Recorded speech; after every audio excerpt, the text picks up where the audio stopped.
Before you get out on the field, there's a few things you're going to need to know. First, you're going to need to get to know your equipment as well as how to use it, in addition to some gameplay rules. So to begin, safety first.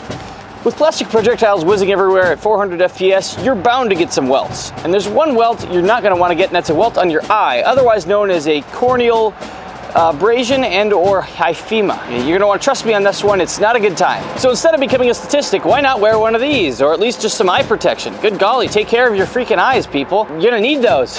The other two parts of your equipment loadout are of course going to be your gun and your speed loader. Each one of you is going to be given a standard issue speed loader with which to fill up with BBs at the beginning of the match and use throughout the match to load up your magazines when you run out of ammo. These things are small and easy to lose, so make sure you keep track of yours at all times. And of course, for those of you who've ever been to a shooting range, this should come as a no-brainer. To avoid a tragic misfire, you're going to want to keep your finger off the trigger while you're not firing it, in addition to keeping the safety on. And we'll get to that in a second.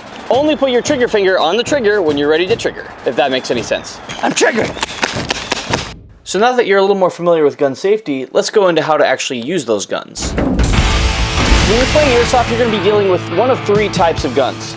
You're going to have the spring type, gas guns, and electric guns. The most basic type of gun in airsoft is the spring gun. Spring guns are a pretty simple system. You load up your cartridge with a speed loader, load that cartridge into the gun, and then once you wreck the gun, you get one shot per trigger pull. The safety is located near the trigger on most guns, so if you need to fire, just push that out of the way. Next on the list is the gas gun. Gas guns are powered by CO2, and the CO2 cartridges can be found on the inside of the gun's grip. There they can be inserted and twisted into place, but this must be done very quickly, otherwise the CO2 will leak out of the canister. Gas guns are loaded very similarly to the spring guns. All you gotta do is lock that spring in place, load it up with the speed loader, and push that button to unlock the spring again. Once the cartridge is in the gun, make sure to pay extra attention to whether the safety is on. Next on the list is the electric gun. Now the electric gun has a bit of an interesting magazine loading system. Instead of loading BBs directly into the receiving part of the magazine, all you need to do is dump the BBs down the main chamber and then close the hatch when you're done. Once the chamber is filled, use the gear on the bottom of the cartridge to wind BBs up to the receiving portion of the magazine. In electric guns, there's going to be three primary modes of fire: safe, semi-auto, and fully automatic. Each of these modes determine the fire rate of your gun. Semi-auto will produce one BB shot per trigger pull, and fully auto will produce a continuous stream of BBs per trigger pull. Now that you know how to use your guns, let's go over some of the rules.